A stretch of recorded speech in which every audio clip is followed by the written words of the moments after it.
Hi guys, welcome back to the channel. Today I've got 3 replays in the Chinese Tier 8 Preferential Premium Heavy Tank, the 112.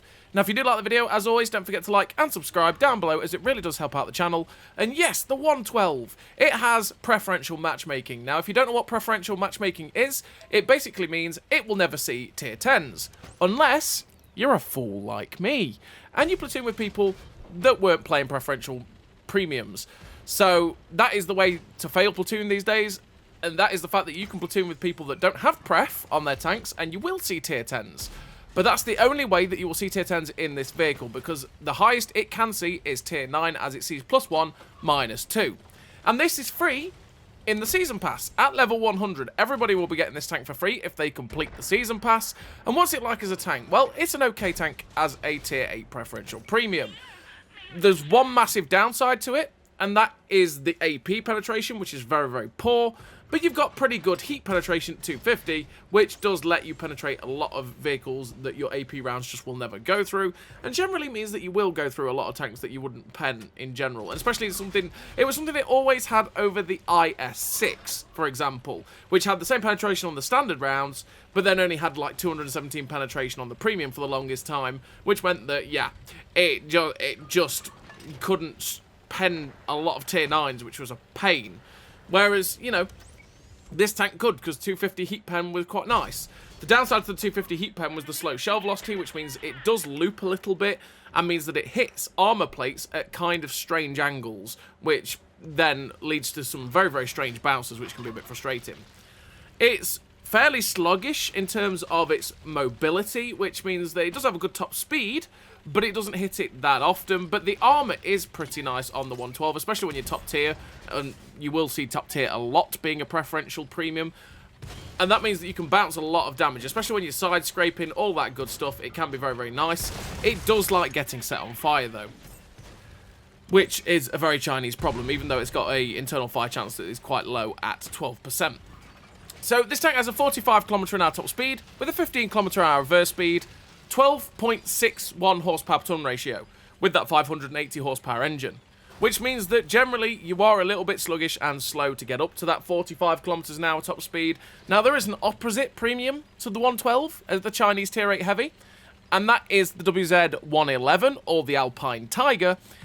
And that tank foregoes the armor that this vehicle gets, but becomes more mobile and generally has better gun handling as well, which can be quite nice for that vehicle. Now, this tank is a lot more sluggish. Like I say, it doesn't hit that 45 that often. Generally, you'll go between 35 to 40 unless you are going downhill. So don't expect this thing to be the super mobile heavy tank by just looking at the fact that it has 45 km/h top speed. You got 1500 hit points, which is a decent slab of hit points. 28.34 degrees a second hull rotation speed, which is still a little bit slow, and that's with help to get it to that as well.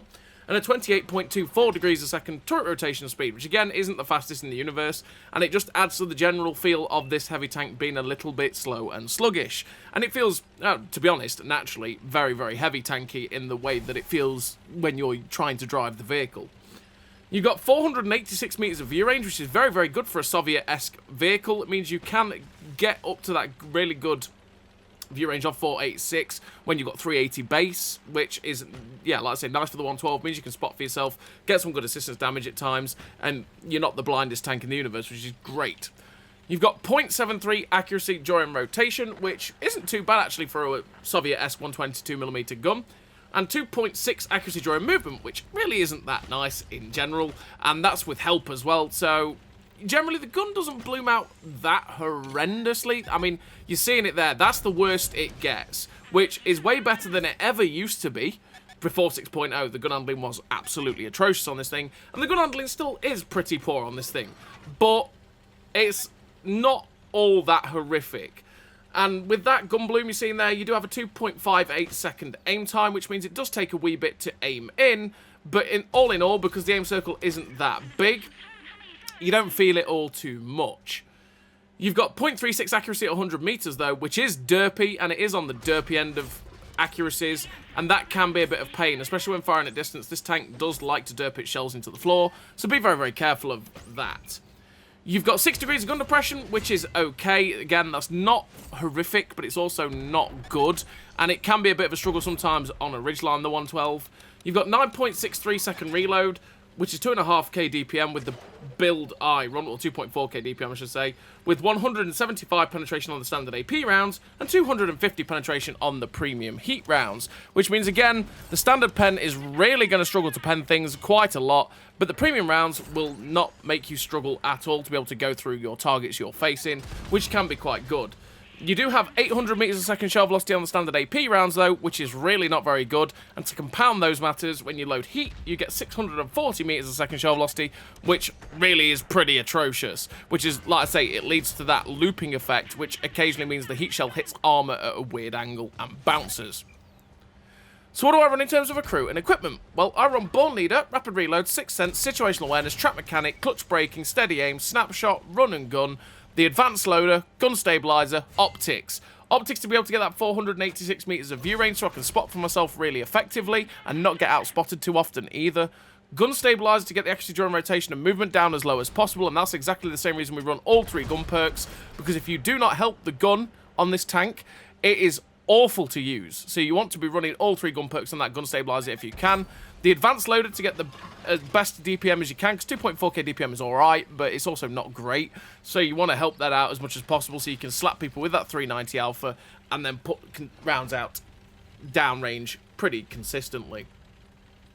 And then we run Clutch Braking as well, because the track traverse on this vehicle is atrocious. It really is. And it's way worse than the turret traverse, and even with Clutch Braking, we only just get up to the turret traverse in terms of its turning ability. So that's why we run Clutch Braking.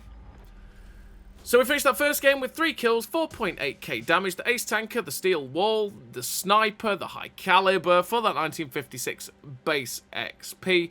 Really nice game there for the tank while top tier on Lakeville, and that just showed off the tank in general. Get into a good little bit of a brawl, you can bounce quite a decent amount, and you just keep slugging out the rounds, and that's what this vehicle does. And you saw it is just that little bit slow and steady, but slow and steady wins the race, you know, and that's what the 112 does eventually. So we're on to the second replay, and like I said in the first replay, this fool here just goes, you know what, it's got pref, but my platoon mates aren't playing a pref tank. Ah, well, it'll be fine. And we take out the 112 and get tier 10 matchmaking, which, let's say, you're never really going to see. You're not going to see unless you fail platoon. Unless you intentionally go out and platoon with people that aren't playing preferential matchmaking vehicles, you will not see this kind of matchmaking. But we're going to have a decent game in a tier 10 lobby, and to be fair, it shows off what it can be capable of, facing tier 9s, facing tier 10s, you know, that sort of thing. On average, generally, the preferential tanks will see top tier more often than not. So it's not something you often have to worry about with the pref, which is definitely something that's very, very nice, especially if we're getting this for free.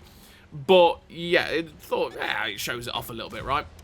So we're at 727 damage so far on this second replay here on Berlin. And we're just going to do what the heavy tank 112 wants to do, and that is go and brawl on the heavy tank line, side scraping out, going, go on then, try it. And we're just pumping shots out left, right, and centre. We've blocked 2.2k damage so far, and we're just trying to side scrape. I was like, please, Mr. E4, don't do that. I don't want to get shot by an SU. Good night, Mr. SU, 1:30 PM.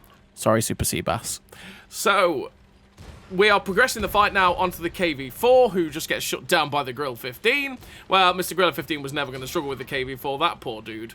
But we're going to try and support our tanks as best we can as we're coming around this corner. We do have to be careful as we're going to drive into this alleyway, because naturally they have a lot of tanks that could be shooting at us. We see the Waffly 100 put a shot down behind his turret for 31. And then we see the heavy tank on our left. Now, we've got to be careful of this, because that heavy tank can quite easily get shots into our side, the Orochi. But we've also got people down this alleyway who can also shoot us. But the Brask isn't looking at us, and you just saw the shell velocity there of the heat rounds. It is very slow, and it makes this gun feel super derpy at times, which can be frustrating. I can't stress it enough, the gun handling on this tank can be super frustrating. It can also be fine, but it can just go, yeah, you know what? No, I'm just gonna hit the floor, because why not? RNG giveth, RNG taketh, you know. So we're side scraping this Death Star. We bounced the 114 SP2. We bounced the Death Star. We're up to 5,060 blocked damage because we've bounced two rather large caliber guns there. But that's what this armor can do. Now, if they hit the upper plate of this vehicle, we just ricocheted off something unspotted. I think that must have been the 114. It was the 114 with the damage that hits us there. Yeah, I just knew it was there. We blind fired him. We knew they were there. When we're getting spotted and detected like that, and detectors going off, there's something definitely looking at us, which makes me go, okay, they're definitely on that corner. I may as well pop a blind fire. And well, it worked out, didn't it? But I digress.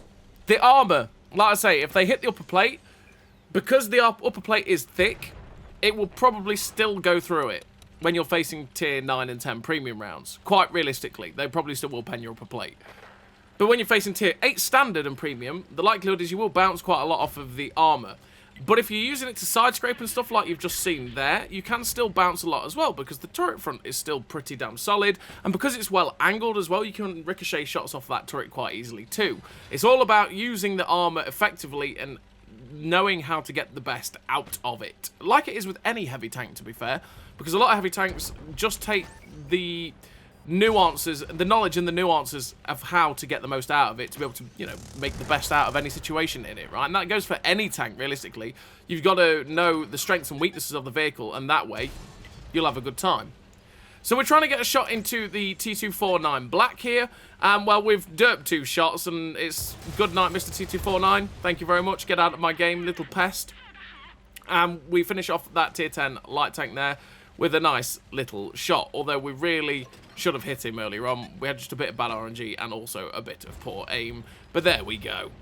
We're up to 3 kills with 3,002 damage. I'm going to ignore the MX-30 AP because it's like, hey, you know what, AP MX-30, I've got a Chimera I could shoot. We put a shot straight through the lower plate there of the Chimera. He gets finished off by the 268. The AP MX-30 got shut down by the E4. And we'll finish the game with a pretty decent total there, 4-1-12 in a tier 10 lobby, which is a matchmaking, like I say, that you're never really going to see. But we finished with 3 kills, the first class, the steel wall, and that 1776 base XP. A pretty nice game there for it. Again, showing it off what it can do. You use it effectively, use it where you're side scraping, stuff like that. You can still put out shots, and even in tier 10, tier 9 lobbies, you can pen stuff because of that 250 heat pen. And you never want to underestimate that 250 heat pen. It is very, very useful to have on this 112. And it was one of the reasons, to be fair, that I actually always enjoyed the 111, the WZ-111, over something like the IS-6, because even though I forewent the armor, you know, and the armor didn't quite, it just doesn't work on a 111, to be perfectly honest. It's not very good. The gun handling that was better, the better DPM, and also the penetration was always delightful because, yes, I had poor penetration at 175 in general when I 3-marked the WZ-111 ages ago with 175, but if I just couldn't pen anything, I just loaded heat rounds, and the 250 heat rounds was good enough to go through what I needed to go through. So, yeah. We're on to this third replay now, though, and this third replay, we are here on this map, which is Wide Park, Mr. Nostalgia map itself. This is one of those maps that you see, well, I think we were talking about it on stream the other day, and it was like, yeah, you see the Wide Park and you go, oh, I remember the days I started playing this game, because most people who start playing this game way back in the day, you would have seen quite a bit of Wide Park, as, you know, there wasn't that many maps in the game, and Wide Park was one of the prevalent ones especially. So my driving here is failing me.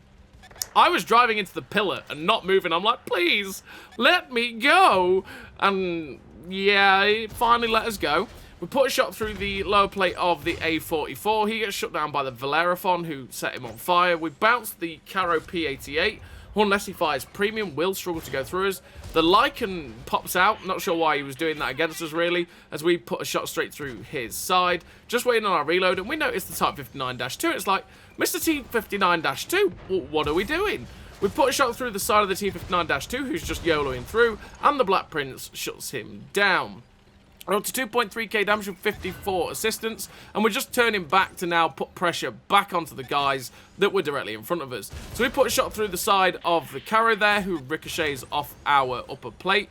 I'm not too concerned about the Lycan penning us. He's got 175 pen himself.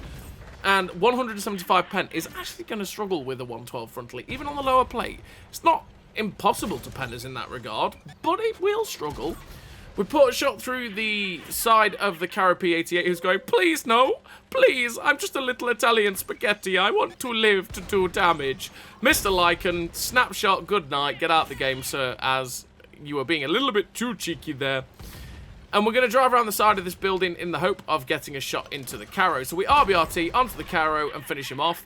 Load HE rounds because we want that juicy HE round into the SU-130 PM. But I decide, okay, no, screw the SU-130 PM. I'm going to load AP and go after the, I think it was the Valeraphon, but the Valeraphon actually got shut down as we were going that way. And it's like, oh, okay, no, he's actually dead. There's no point in that. But we've still got AP loaded. Maybe we can get a shot into the Black Prince, but I decide, you know what, forget the Black Prince. What I want to do is go get rid of the SU-130 PM first, that is round the side of this building. We have the HE ready. He's got how much? 634 hit points. We roll perfectly, by the way. 61 millimeters of penetration the HE round has on this vehicle.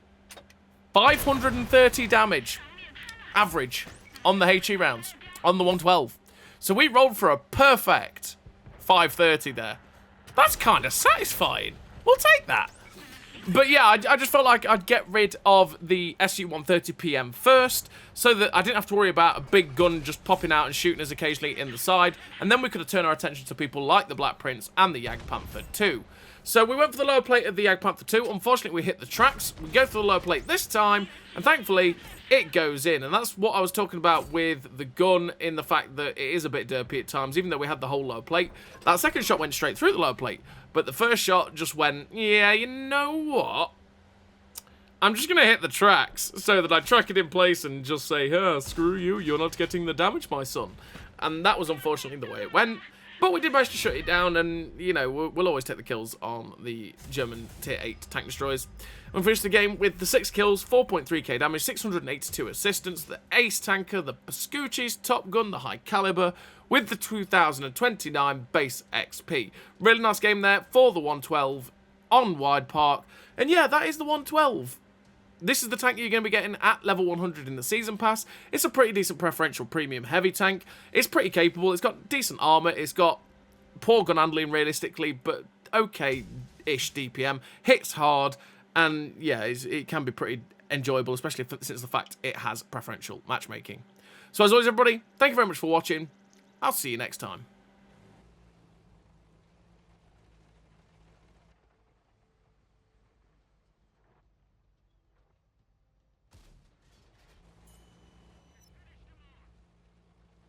A great success.